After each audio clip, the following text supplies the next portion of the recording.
મિત્રો, મારા બોસમાં હવે આમૂલ પરિવર્તન આવી ગયું છે. નબળો હવે સુધરી ગયો છે. આ સુઈજા અચાનક જાગૃત થઈ ગયો છે. પહેલા અમારી પીઆરઓના ઉત્કર્ષની વાતો કરતો હતો, પણ હવે ગુજરાતના ઉત્કર્ષની વિકાસની વાતો કરે છે. તમે નહીં માનો, સીએમ બ્રાન્ડ કુર્તા પહેરીના ફંક્શનોમાં હાજરી આપે છે. ઓફિસનું વાતાવરણ એકદમ નંદનવન જેવું થઈ ગયું છે. ગિરીશ કુમાર, ગ્રીન ગુજરાત મુબારક. આપણું ગુજરાત વૃક્ષોની ગીચતામાં આખા ભારતમાં બીજા નંબરે આવે છે.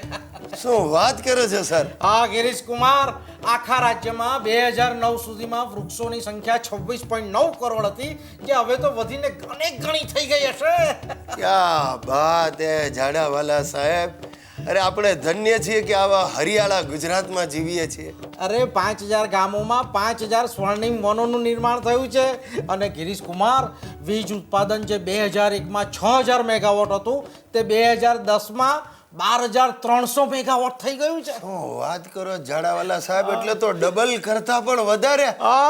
હવે પાવર કટ ઇલ્લે. પણ સાથે એ પણ વાત તમને કહી દઉં, આ મારા દાદાજી જ મને કહેતા હતા કૃષિનો વિકાસ કેવો.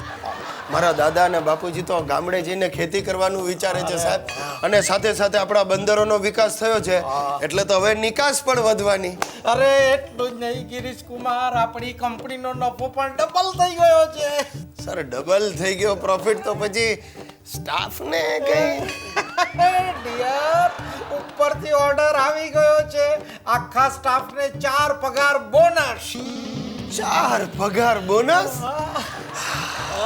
એક કામ કરો, હવે ફેમિલીને લઈને પરદેશ ટૂર પર જાઓ. નહીં, અરે હોતું હશે જાડાવાલા સાહેબ. પરદેશ જવાની શું જરૂર છે? સ્વર્ગ ગુજરાતમાં જ છે.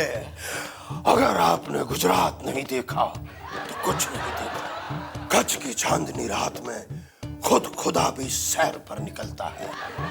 अगर धरती पर कहीं स्वर्ग है तो वो कच्छ में है.